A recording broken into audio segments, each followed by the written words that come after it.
Licenciado, una pregunta. Sí. Dime.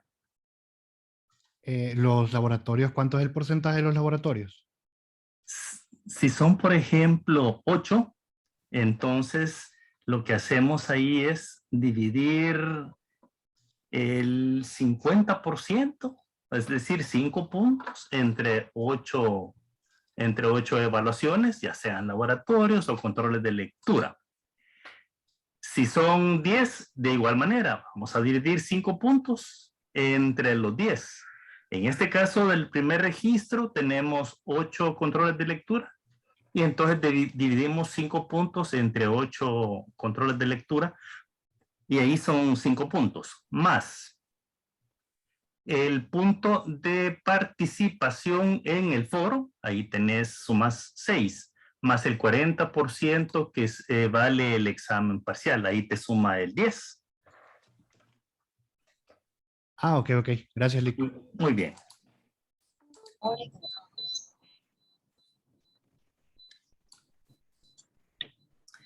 Ok, sí, de nuevo, les agradeceré que me confirmen si tenemos la pantalla completa. Para comenzar. Sí, Lic. Sí. Ok. Comenzamos. Entonces, la agenda que tenemos para este día. Vamos a retroalimentar el control de lectura 1 del segundo registro y la temática para este día es que vamos a continuar con la fase 1 de la consultoría que se refiere a la iniciación y vamos a tocar los tópicos referentes al requerimiento o mandato, estrategia y planificación de la tarea y la presentación de la propuesta. Luego ustedes se quedan con la evaluación de este material en el control de lectura que ya está disponible en la página web. A las 18:50 va a estar disponible. Bien. Vamos a la retroalimentación entonces. Lo hicieron 50 de ustedes, es decir que solamente, bueno, 11 de ustedes no lo hicieron porque son 61 estudiantes los que están inscritos en la asignatura y en promedio el acierto es del 78%. Aquí tenemos los primeros 8 que tienen 10. Betsaida, Daniel, Camila, Constantino, Gracia, Sofía, Gaby y Sinaí, que son los primeros 8, tienen 10. Y vamos a las preguntas. En la primera nos dice, vamos a dar entrada ahorita a estos compañeros que están solicitando el ingreso. Ya está. Bien. Entonces, en la pregunta 1, aquí hay más. En el contexto del diagnóstico preliminar de los problemas, es esencial adoptar una visión dinámica y global de la organización, su medio ambiente, recursos, metas, actividades y logros. La pregunta es, ¿qué significa dinamismo? Veamos las opciones. Que el consultor experimentado mantiene sus ojos abiertos y puede detectar problemas potenciales detrás de detalles manifiestos que escapan a otro observador. La otra opción, examinar los acontecimientos esenciales en la vida de otras empresas, de otros sectores de la industria. Otra opción, realizar conversaciones con determinados directores y empleados esenciales y analizar información sobre las actividades, el rendimiento y las perspectivas de negocio. Y la cuarta opción, examinar las tendencias futuras probables que se reflejan en los planes existentes de la empresa. Esta es la respuesta correcta, examinar las tendencias. Vamos con la pregunta 2. El consultor deberá elaborar un estudio de diagnóstico a fondo para solucionar el tema D. Aquí tenemos 4 opciones. Deterioro de los resultados financieros, gestión de la organización cliente, la incapacidad de la empresa de mantener el mismo ritmo de innovación que la competencia, y la cuarta opción, fusiones y adquisiciones de participaciones en empresas. Esta es la respuesta correcta. Vamos al número 3. Es fundamental que el consultor recomiende efectuar un diagnóstico general y completo o un estudio de gestión de la empresa del cliente. ¿Cuándo? Veamos las opciones. El requerimiento del consultor es mucho más grave de lo que el problema percibido por el cliente supone. El requerimiento del consultor sea para solucionar la incapacidad de mantener las competencias de innovación del capital humano. La otra opción, el requerimiento por la naturaleza del problema no es específico. Y la cuarta opción, el requerimiento del consultor sea para solucionar el deterioro de los resultados financieros. Esa es la respuesta correcta. Vamos a la número 4. En el contexto del diagnóstico preliminar, se recomienda que el consultor pase de lo general a lo particular, de objetivos globales e indicadores generales de rendimiento a las razones de un rendimiento inferior a lo normal. El método utilizado de pasar de lo general a lo particular se conoce como método analógico, método inductivo, método analítico y método deductivo. Nos quedamos con este último. Vamos a la número 5.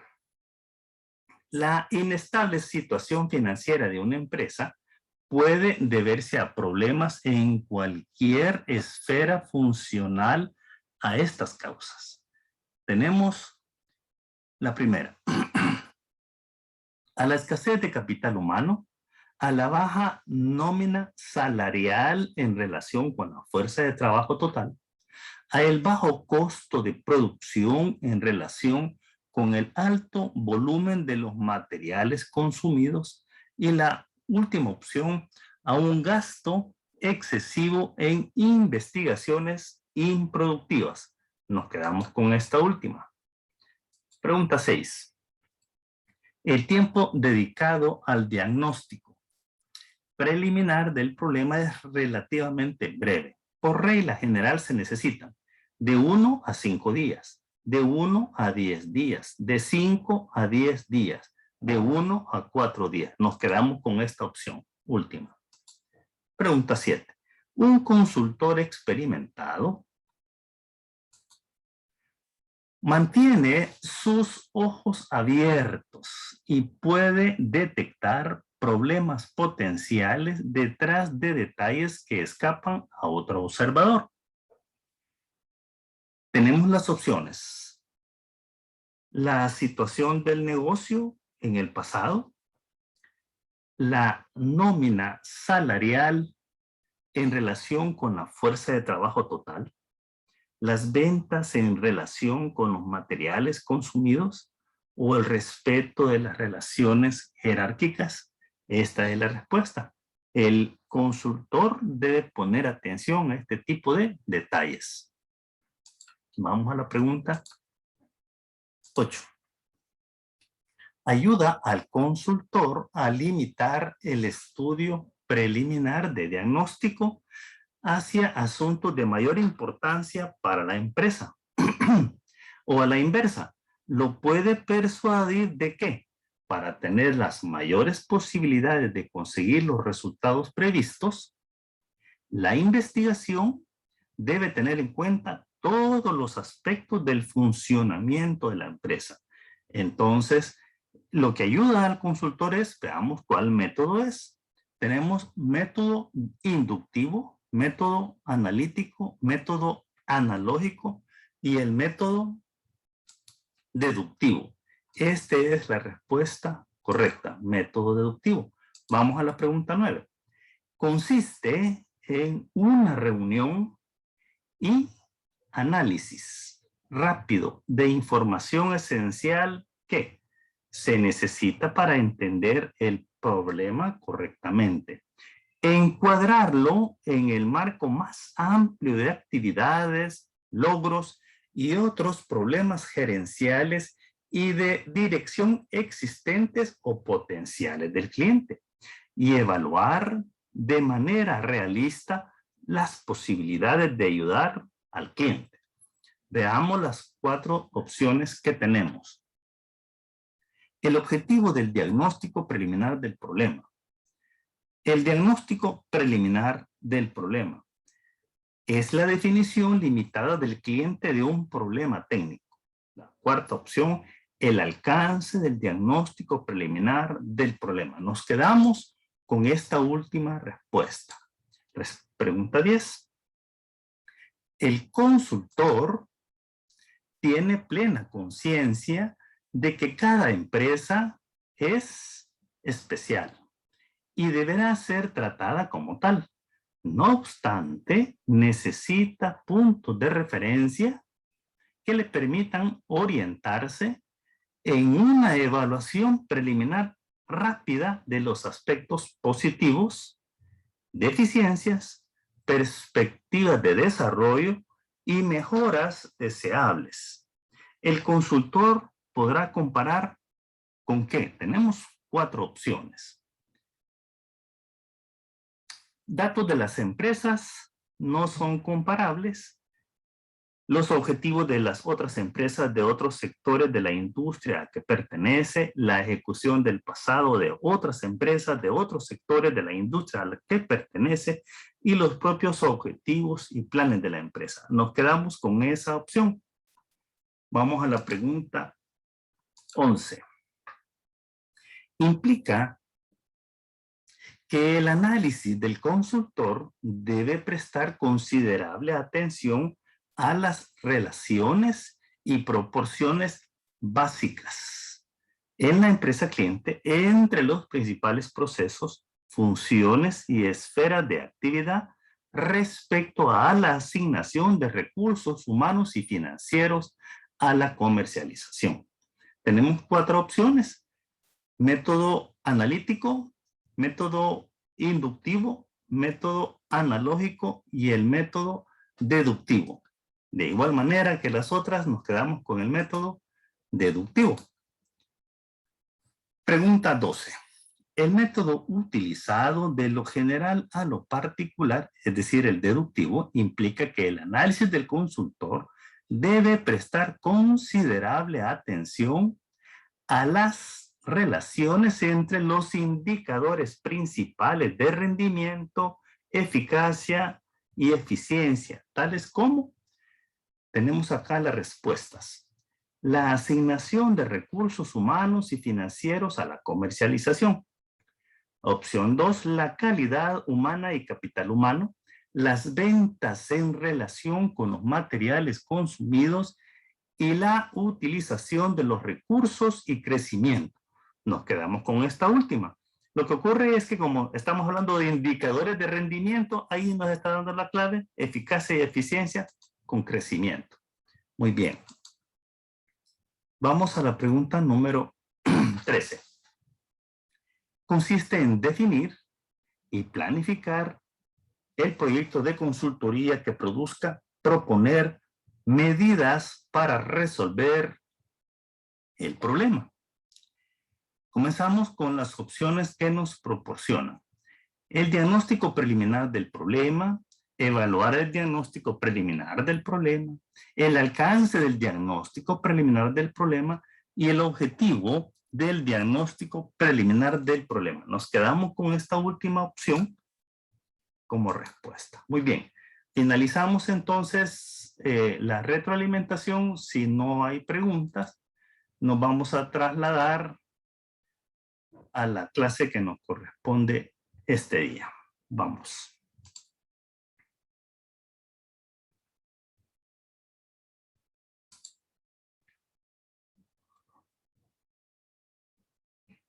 Vamos a dar entrada a otro compañero.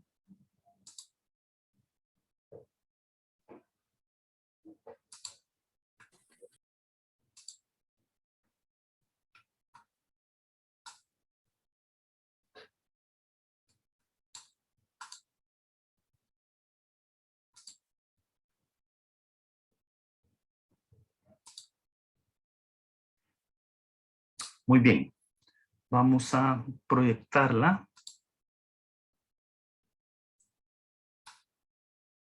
Solo que necesito que me confirmen si la tenemos completa. La pantalla, Sí, no dos, sino que una sola. ¿Está lista? sí. Gracias. Comencemos entonces. Bien, entonces vamos a la temática. Estamos ubicados en la iniciación o preparación inicial. Y entonces vamos a hablar de requerimiento o mandato, estrategia y planificación de la tarea y presentación de la propuesta. Ya en clases anteriores hemos conversado con los contactos iniciales, el diagnóstico preliminar y después solo nos va a quedar el contrato de la consultoría para el día jueves para cerrar la fase 1 de iniciación o preparación. Para hacer un recordatorio tenemos acá las 5 fases. La iniciación o preparación, estamos en esta fase. Luego con el diagnóstico sigue la planificación de la acción. Luego sigue la aplicación o implementación. Y luego la terminación y evaluación y ajuste. Muy bien. Hablando de requerimiento o mandato. Esta es la declaración inicial del trabajo que el consultor deberá realizar. El consultor se reúne por primera vez con el cliente y entonces puede descubrir que el cliente ya ha preparado lo que desea que el consultor realice, es decir, las atribuciones correspondientes al proyecto, a la tarea encomendada. Se trata de un método adoptado por una categoría de clientes que prefieren determinar su propio problema y hacer su diagnóstico antes de hablar con el consultor. Existe una segunda categoría de clientes cuya práctica consiste en redactar el mandato después de que el consultor ya haya realizado el diagnóstico preliminar del problema. Puede recurrir a un consultor, a otro adicional, ¿verdad?, para que efectúe el diagnóstico preliminar y redacte el requerimiento. Ese mandato se utiliza luego para poner en marcha un procedimiento oficial de selección con el fin de designar a un consultor para que ejecute la tarea. Es decir, aquí de lo que se trata es que primero se contrata a una consultora, empresa consultora, para que haga el diagnóstico preliminar. Y luego, ya teniendo el diagnóstico preliminar, se procede a seleccionar dentro de una, por lo menos una terna de empresas consultoras a quien lo va a ejecutar. El consultor empleado para preparar el mandato puede incluso quedar excluido de este procedimiento, porque eso no le garantiza que él, porque ya realizó el diagnóstico preliminar, ya tiene ganado el trabajo. No es así. Existe entonces una tercera categoría de clientes. Este cliente no elabora ningún requerimiento oficial al preparar el proyecto, el mandato, y proceder a elegir a un consultor. Este tipo de clientes dejan que la determinación del trabajo que ha de realizar el consultor se estipule en el contrato que se ha de elaborar. A continuación explicaré las razones principales de estas prácticas diferentes. 1. Si se establece un requerimiento. La política del cliente consiste en realizar la mayor parte posible del trabajo analítico y de planificación antes de considerar la posibilidad de recurrir a un consultor. A menudo así sucederá con los cometidos, con los proyectos que abordan cuestiones técnicas circunscritas y bien definidas. El cliente se ve obligado por los reglamentos vigentes a establecer un mandato oficial, es decir, un proyecto, y a obtener la aprobación. Con esta etapa inicial de un procedimiento regular de selección de un consultor. Tenemos esta otra categoría de clientes. El número 2, si no se establece un requerimiento. El cliente prefiere ocuparse de forma directa de la selección del consultor, efectuar un diagnóstico preliminar del problema y definir el alcance del proyecto o del cometido. Recordemos que el alcance es hasta dónde se quiere llegar. ¿Qué es lo que va a abarcar? ¿Qué es lo que va a comprender la consultoría? El cliente confirma luego la elección sobre la base de una propuesta, es decir, la oferta recibida del consultor sin pasar por la etapa intermedia del establecimiento del mandato. La mayor parte de los consultores de empresas pueden adaptar su enfoque a estas diversas preferencias de los clientes. Con todo, cuando se le presenta un requerimiento redactado por el cliente u otro consultor, el consultor debe ser prudente al decidir si acepta o no realizar ese proyecto, ese mandato, al pie de la letra. Si el requerimiento describe un proyecto que no es factible, el consultor podría encontrarse atrapado y eso se le llama atrapado en una trampa. Estrategia y planificación del proyecto de la tarea.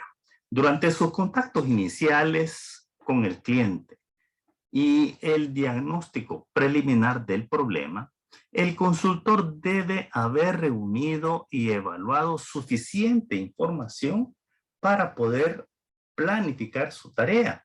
Esto es lo que el cliente espera en esa etapa. Querrá recibir no solo las conclusiones del consultor respecto al problema que se ha de abordar, sino también una propuesta en la que se describa lo que el consultor sugiere que se haga y en qué condiciones requerirá de la ayuda del cliente.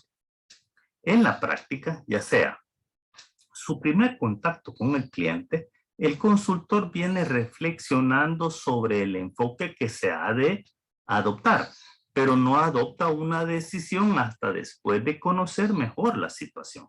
Por ejemplo, la cooperación del personal del cliente durante el diagnóstico preliminar del problema muestra la modalidad de consultoría que resultará más apropiada y la calidad de los datos descubiertos durante esta actividad indica el tiempo que se requerirá para descubrir y analizar de forma detallada los hechos. Un aspecto fundamental de la concepción y planificación de una tarea consultiva consiste en elegir la estrategia para la asignación de las diferentes tareas.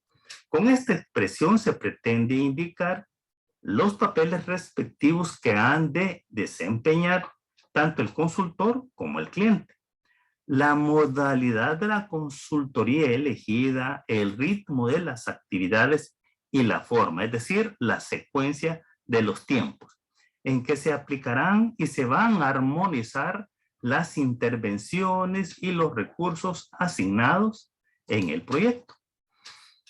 El plan de trabajo, incluida la estrategia que se seguirá, se presenta oficialmente al cliente en forma de propuesta, a menos que se haya convenido otra cosa con el cliente. El consultor va a su oficina, regresa con los datos que ha reunido, que ha recopilado durante la fase del diagnóstico preliminar del problema y viene y estructura, elabora la propuesta.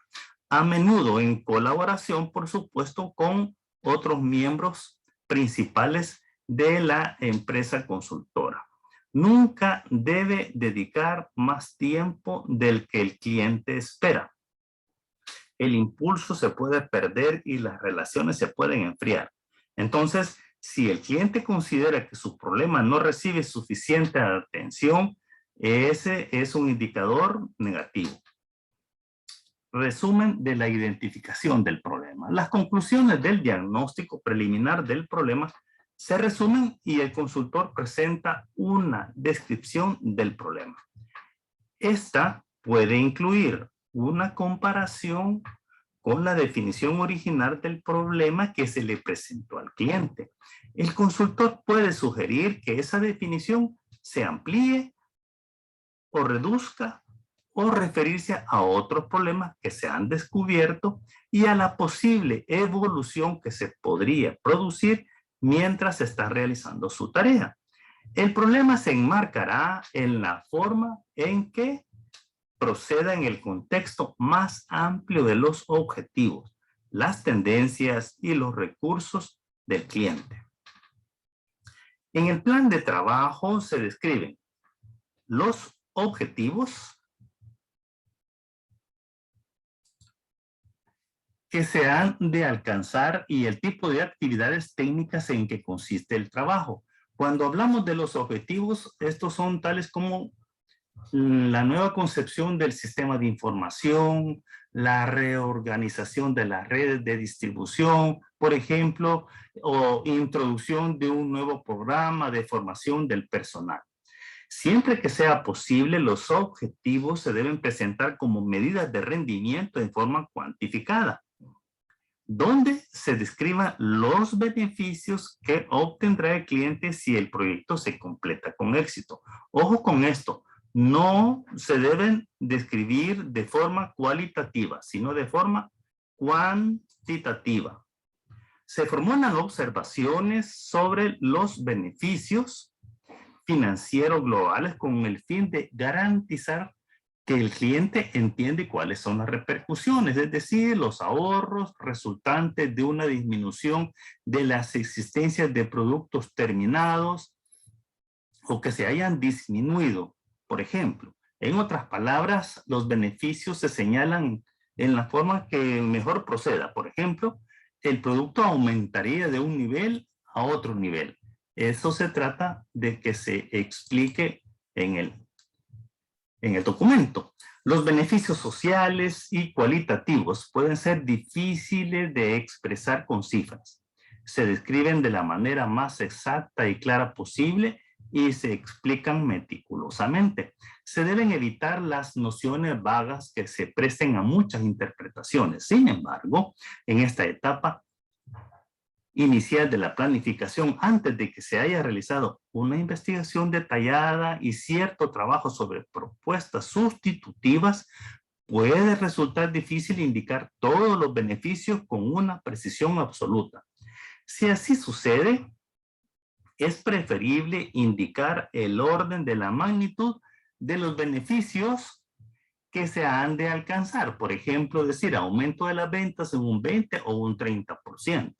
Por otro lado, si el consultor considera ciertos objetivos como alcanzables a condición de que el cliente adopte ciertas medidas, estas se deben especificar lo más claramente posible.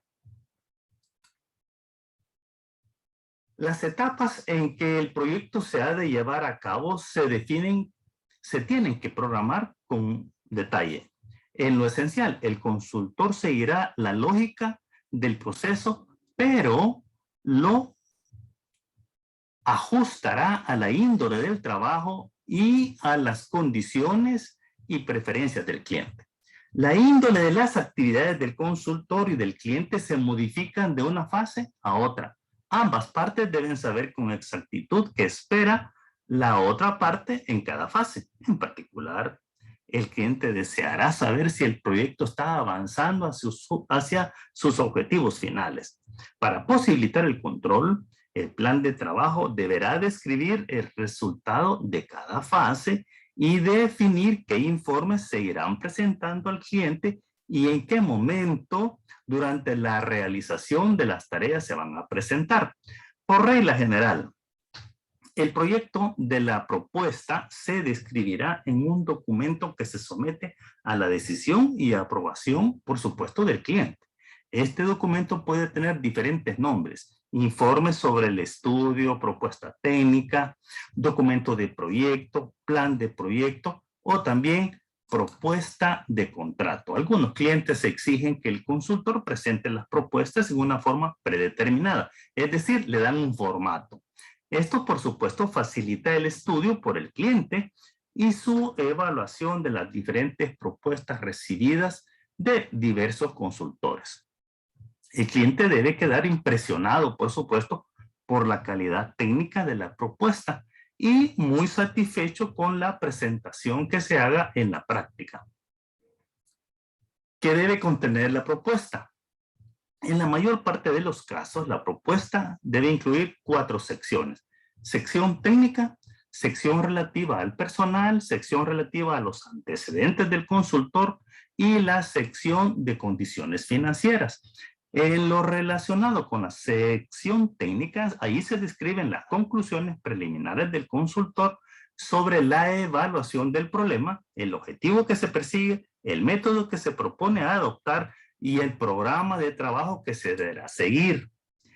En la sección relativa al personal se indican los nombres y las características de quienes realizarán la tarea. Entre esos nombres figuran los de los consultores principales, ya sean asociados o directores de proyecto, que serán responsables de la orientación y supervisión del equipo que trabaja en la empresa cliente. Por lo común, en la propuesta se garantiza la disponibilidad de determinadas personas durante un periodo limitado, por ejemplo, 6 a 8 semanas. Si el cliente retrasa su respuesta o decide aplazar el encargo, sabe que deberá aceptar a otros consultores con características similares o volver a renegociar el contrato. En lo concerniente a la sección relativa a los antecedentes del consultor, se describe la experiencia y la competencia de la organización consultiva en relación ¿con qué? Con las necesidades del cliente en particular. Puede abarcar una subsección general en la que se da información uniforme a todos los clientes y una subsección específica referente a trabajos similares que se han realizado y en la que se aportarán pruebas de que la oficina de la consultoría es el socio que conviene elegir. Las referencias relativas a clientes anteriores solo se puede utilizar con el acuerdo previo de los clientes. Se solicita a los clientes para que se pueda incluir en otra propuesta a empresas. En lo concerniente a la sección de condiciones financieras, se indica el costo de los servicios, los considerandos previstos para cubrir los aumentos de los gastos y los gastos imprevistos y el plan y otras indicaciones relativas al pago de los honorarios, el reembolso de los gastos y la forma de la liquidación de todos los compromisos. En caso se refiera a un procedimiento de selección, esta sección deberá presentarse por separado. Generalmente así lo hacen las consultoras. Se separa la sección de condiciones financieras. El consultor puede disponer de una descripción uniforme de las cláusulas de su contrato y adjuntarla a la propuesta. O a la inversa, algunos clientes insisten en utilizar sus propias condiciones y el consultor tendrá que cumplirlas si no quiere perder el contrato. El consultor deberá saber con qué criterios se le va a evaluar. Por regla general, el cliente le comunicará esos criterios en la invitación para presentar las propuestas. En la mayor parte de los casos, el cliente indicará también los nombres de las empresas competidoras. El consultor debe conocer la importancia relativa que se le asignará, es decir, los porcentajes, a los diversos aspectos de su propuesta en el procedimiento de selección. Aquí tenemos que, por ejemplo, el Banco Mundial recomienda a sus prestatarios que atribuyan una importancia de un 10 a 20% a la experiencia general, de la empresa y un 25 a 40% el plan de trabajo y un 40 al 60% en lo concerniente al personal esencial que está propuesto para el proyecto. El cliente y el consultor pueden negociar cambios en actividades y roles propuestos, lo cual debe conducir a los acuerdos comunes donde ambas partes se verán beneficiadas. El respeto a los honorarios del consultor, estos representan un precio justo por un servicio profesional de alta calidad, por lo que es importante no dar oportunidad de debate y, si acaso, debe estar preparado para dar un margen de negociación que considere justo, es decir, una rebaja. Muy bien, esto es lo que tenemos para la clase de ahora, jóvenes. Y si no hay preguntas, nos veríamos el próximo jueves y se quedan con la evaluación que ya está disponible en la página web. Licenciado, solo pregunta. Gracias, Lick. Bueno, muy bien. Entonces nos vemos el jueves, jóvenes. Una pregunta. Ajá, dime. Respecto a la evaluación, como yo entré tarde y me dijo que dependiendo del examen, ahí va a sacar lo que era lo de los, digamos, las evaluaciones. Vale. Esta que aparece ahí ya sería la nota entonces. Fíjate que nos vamos a quedar sin señal.